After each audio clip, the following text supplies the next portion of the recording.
Assalamualaikum warahmatullahi wabarakatuh. Alhamdulillah, alhamdulillahirrahman, 'allamal Qur'an, khalaqal insan, 'allamahul bayan.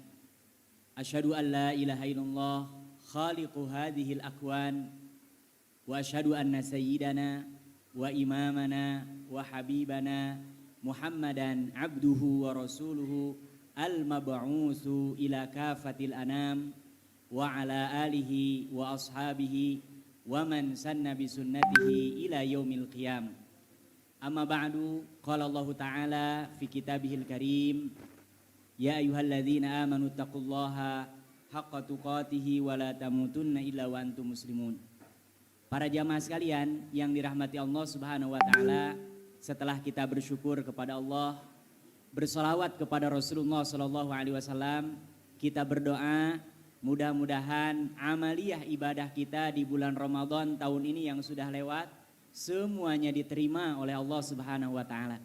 Dan juga kita berdoa memohon kepada Allah mudah-mudahan waktu-waktu ke depan Allah Subhanahu Wa Taala memberikan kepada kita kekuatan lahir batin untuk bisa memaksimalkan ibadah di bulan Ramadan yang mulia. Mudah-mudahan jamaah sekalian yang dirahmati Allah Subhanahu wa taala, kalau kita membaca Al-Qur'an dengan cara tadabbur, kita akan mendapati ayat-ayat yang berbunyi tentang puasa itu memiliki perbedaan dengan ayat-ayat yang berbunyi tentang ibadah yang lain.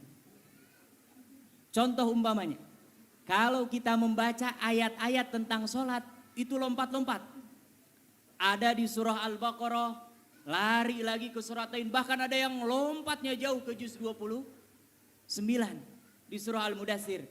Ditanya orang-orang yang masuk ke dalam neraka Saqar, masalakakum fi Saqar? Apa jawaban mereka? Qalu lam naku minal musallin. Yang menyebabkan kami ada di neraka Saqar ini karena kami dulu di dunia nggak pernah sholat atau lalai dalam melaksanakan sholat. Tapi kalau kita perhatikan ayat-ayat zakat juga sama tuh, lompat-lompat ya dari situ. Tapi kalau ayat tentang puasa, Allah Subhanahu wa taala kumpulkan di satu tempat. Berurutan. Ya. Di surah Al-Baqarah ayat 183 sampai 187. Plus dengan penyempurnaannya insya Allah hampir rata-rata kita hafal dan sering diperdengarkan surat ini, yaitu surah Al-Qadar. Dan kalau kita tadabburi di antara ayat-ayat Syiyam ini, Allah Subhanahu wa taala menyebutkan, a'udzubillahi minasyaitonirrajim, bismillahirrahmanirrahim, syahrul ramadhanalladzi unzila fihil Qur'an. Jadi bulan Ramadan ini adalah bulan yang diinformasikan oleh Allah Subhanahu wa taala di mana diturunkan apa? Al-Qur'an. Dan nanti tolong baca 183 sampai 187 itu rata-rata fikih semua. Oh kalau puasa, kalau musafir, kalau dia sakit, itu tapi ini diselipkan. Bulan Ramadan adalah bulan diturunkannya Al-Qur'an. Kata para ulama seakan-akan Allah ingin mengatakan kepada kita, kalau ada orang puasa di bulan Ramadan tapi dia interaksi dengan Al-Qur'annya sedikit, itu ibadahnya kurang afdol. Ya. Sama dengan kalau ada orang puasa di bulan Ramadan tapi nggak qiyam, itu kurang afdol. Dan orang yang sudah puasa siang hari, itu sudah mulia. Apalagi kalau disempurnakan dengan qiyam dan termasuk dengan memperbanyak membaca apa? Al-Qur'an. Mengapa jamaah sekalian yang dirahmati Allah Subhanahu wa taala? Karena membaca Al-Qur'an ini pahalanya berlipat-lipat. Ya. Ada yang Allah Subhanahu wa taala berikan di dunia, khusus ini untuk para pembaca Al-Qur'an, para penghafal Al-Qur'an, para pentadabbur Al-Qur'an, para pengamal Al-Qur'an, para pendakwah Al-Qur'an, satu di dunia.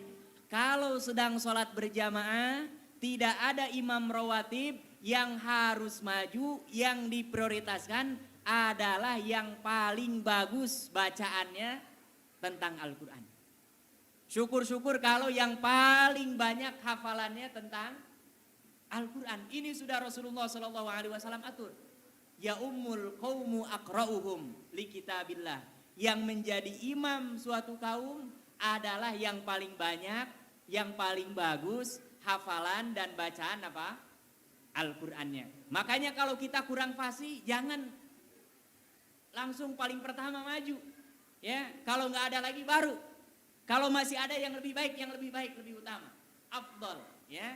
Kemudian yang kedua, termasuk jamaah sekalian yang dirahmati Allah Subhanahu wa taala, mulianya orang yang interaksinya luar biasa dengan Al-Qur'an, ya. Umpamanya, wabah ini ada yang memprediksi apa enggak? Umumnya kita nggak tahu, tiba-tiba wabah. Ini boleh jadi nanti suatu saat, ya, bagi Allah tidak ada yang mustahil, umpamanya. Ada gempa atau ada tsunami, semua kita wafat. Itu nanti kalau dikuburkan harus dipilah. Ya, umpamanya dikuburkan bareng-bareng. Yang nempel ke liang lahat menghadap ke kiblat itu harus orang yang paling banyak hafalan Al-Qur'annya, paling fasih membaca Al-Qur'annya. Dan ini dicontohkan oleh Rasulullah SAW ketika ada beberapa orang sahabat sudah dikain kafan, dikumpulkan, banyak sekali yang terbunuh, kurang lebih ada 70 orang pada perang Uhud itu. Rasulullah tanya, ayyuhum aksaro akhdan lil Quran. Siapa di antara mereka ini yang paling banyak akhdan, mengambil, menghafal, membaca interaksinya dengan Al-Quran. Itu kata Rasulullah, taruh dia di paling depan. Ini kita kan kalau meninggal nanti masuk liang lahat, ya kan. Kemudian muka kita itu ditempelkan di tanah. Nah ini kalau numpuk yang paling nempel depan ke tanahnya ini harus orang yang apa? Nah, paling banyak hafalan Al-Qurannya. Ya. Kemudian yang ketiga, termasuk yang dimuliakan oleh Allah Subhanahu wa taala di dunia, kalau ada pemilihan-pemilihan dari level yang paling bawah sampai level yang paling tinggi, ahlul Quran muqaddam ala ghairihim.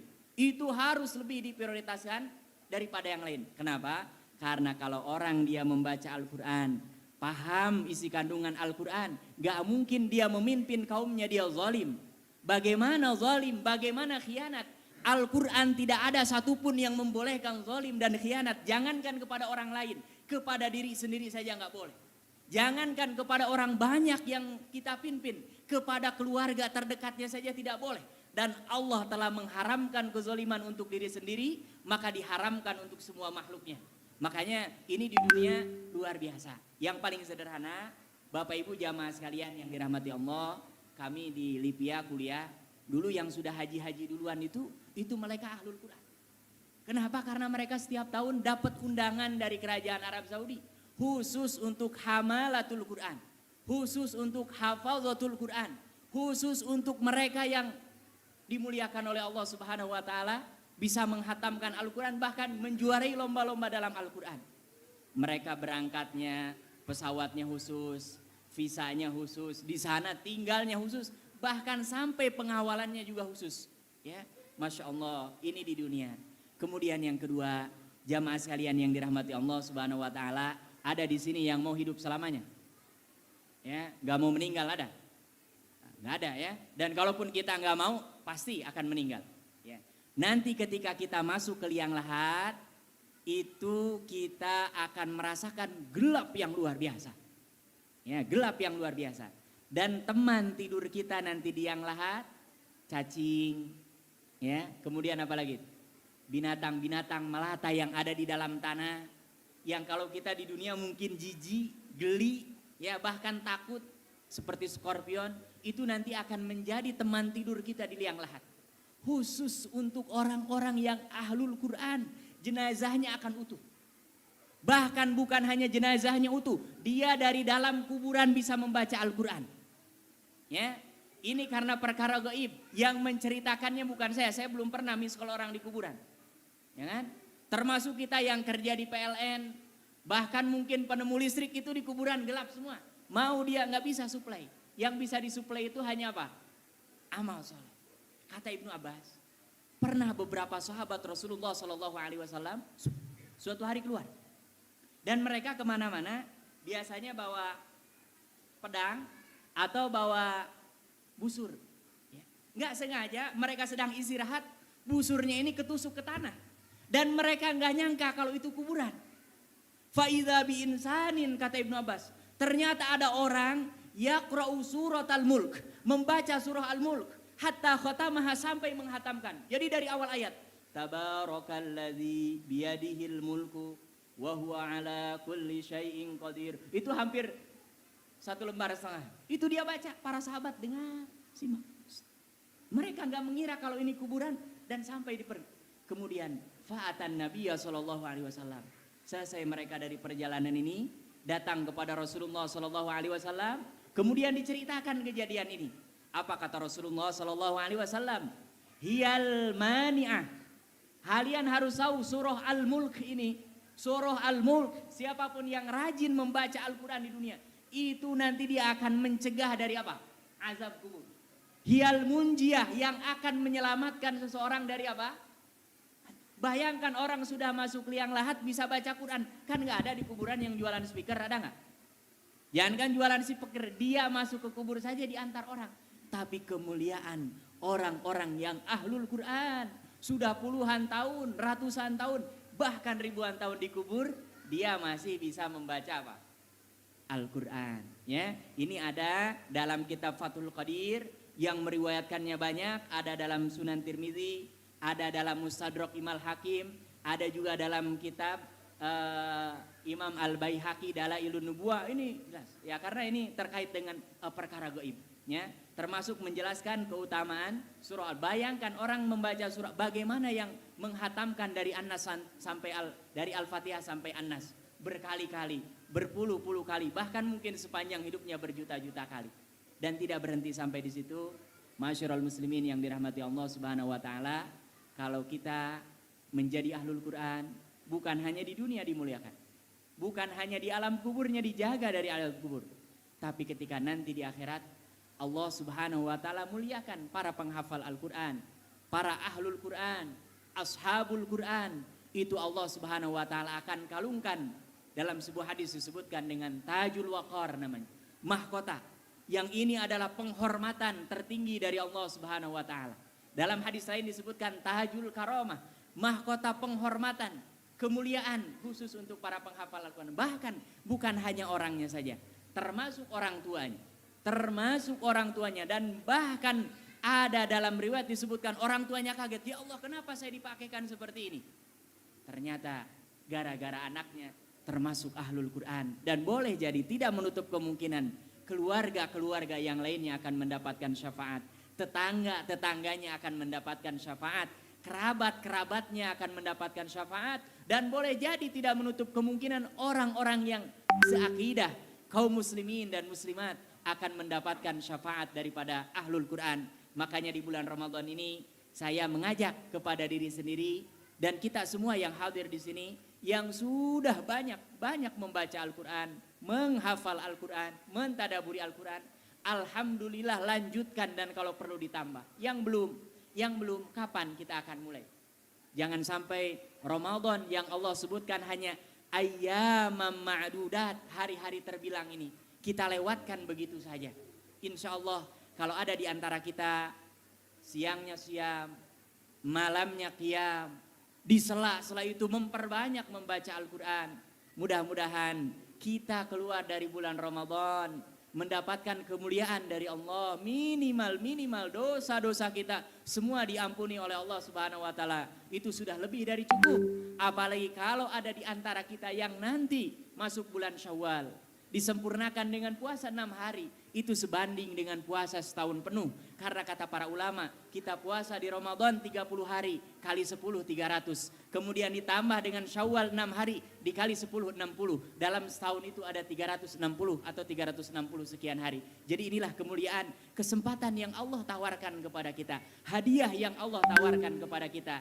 Yang jadi pertanyaan, maukah kita mengambil penawaran Allah ini? Maka mari kita sama-sama isi Ramadan kita diantaranya dengan memperbanyak tadarus Al-Quran, hadir di majelis-majelis Al-Quran, hadir samaan Al-Quran, dan mudah-mudahan kita semua di dunia dimuliakan oleh Allah, di akhirat diselamatkan oleh Allah, dan mudah-mudahan ini bisa memberikan syafaat kepada kita, kepada orang tua kita, kepada keluarga kita, dan untuk seluruh kaum muslimin dan muslimat. Ini saja yang bisa saya sampaikan. Perbanyaklah membaca, doa-doa yang agar Allah Subhanahu wa taala memberikan kekuatan kepada kita untuk bisa memperbanyak berinteraksi dengan Al-Qur'an. Hadza wa sallallahu ala nabiyyina Muhammadin wa ala alihi wa sahbihi wasallam. Subhanakallahumma wa bihamdika asyhadu an la ilaha illa anta astaghfiruka wa atubu ilaik. Walhamdulillahi rabbil alamin. Wassalamu alaikum warahmatullahi taala wabarakatuh.